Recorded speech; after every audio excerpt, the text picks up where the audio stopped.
Merry Christmas everyone, and welcome to the Larders Kids in the Kitchen. I'm Laura, and today we're going to be making Santa's scrummy Scotch broth. So for this recipe we're going to need a quarter of a swede, a parsnip, 1 onion, 2 carrots, 2 sticks of celery, a stock cube, and a bag of broth mix. And then we'll also need some water. We'll need a measuring jug for some water, a pan, a knife, whichever one you prefer to use, and a peeler and a chopping board, and also a stove. When you're using the knives, make sure that you have an adult with you. So when you buy your broth mix, you're going to have to check the instructions on the back. Depending on what ingredients they have in there, they usually have to be soaked overnight for about 12 hours in some cold water. And then depending on what the instructions are on the back, some need to be boiled for 10 minutes before you use them in your recipe. Some can go straight into the recipe, so make sure you check the instructions on the back of your packet. So I'm going to show you how to safely chop some of these vegetables. I'm going to start with the onion. I've chopped the onion in half and I've peeled it. I've kept the skin on the end just so that you have something to hold on to, but you have to make sure that you keep the root on, because that's really important. Once you start chopping, it doesn't fall apart. So we're going to make a claw with our fingers and we're going to hold the onion at the end. We're going to take our knife and be really careful. Make sure you've got somebody with you who can make sure you're doing it safely. And we're going to just chop down, not all the way to the end, so leaving a little bit near the root. And we're going to just chop down the onion in slices like this. Keep going all the way till the end. And then we're going to turn our knife around and we're going to chop this way, and it makes nice diced bits of onion.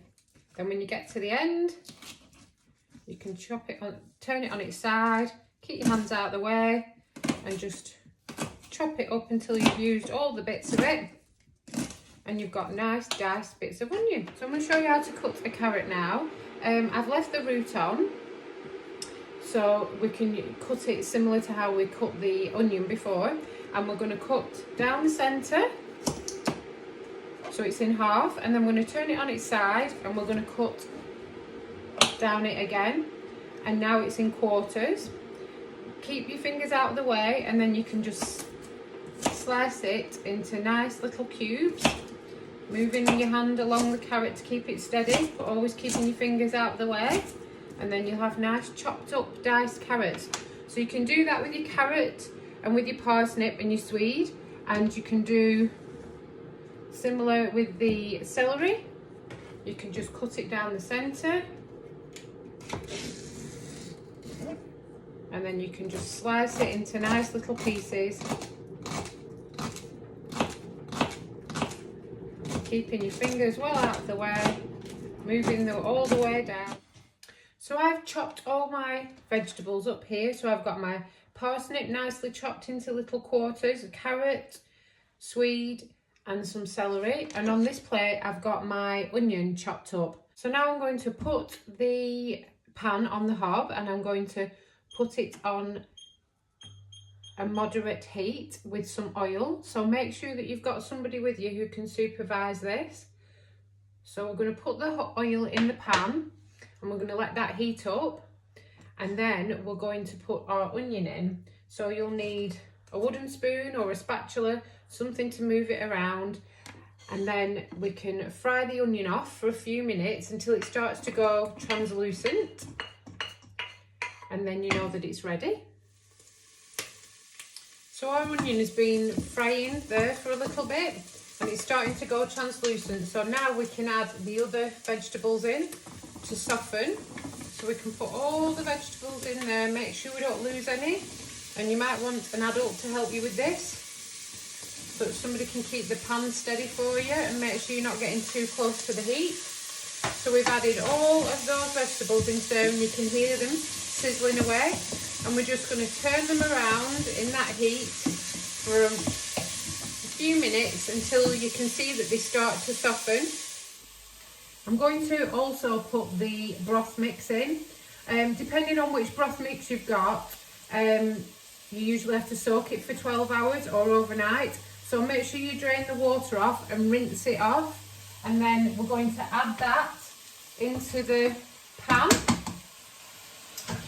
And we're going to mix that round so that gets all the nice flavours soaked up in there.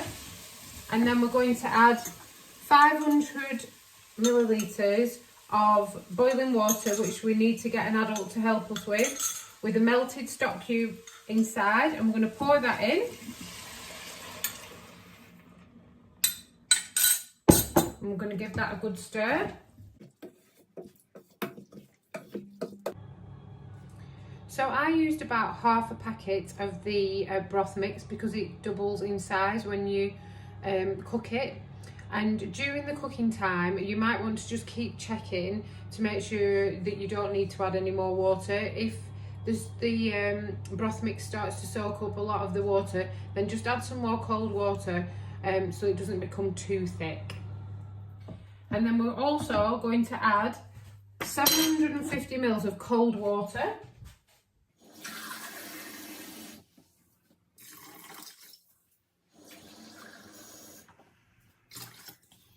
And then we're going to give that a stir around. Now, you might want to add some salt and pepper, depending on what your taste is. So you can always add a pinch of salt and some pepper.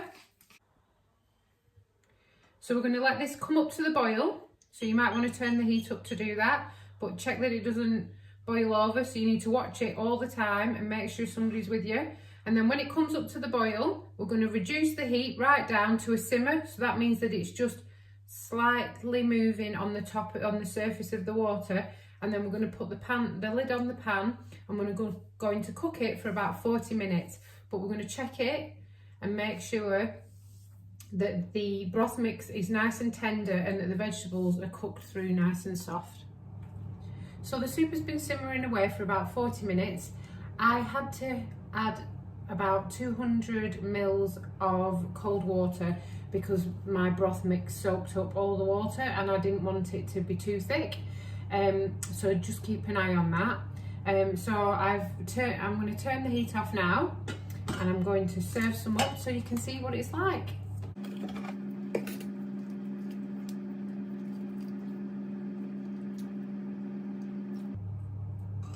So you can see that my soup is all nice and full of lovely sweet vegetables, and the broth mix is cooked all through, and so is the vegetables. Hope you all enjoy eating your soup, and I hope you all clean up at the end of it, because I'm pretty sure Santa will get to hear about it if you haven't. I hope you all have a really Merry Christmas from me and from everybody at Team Larder.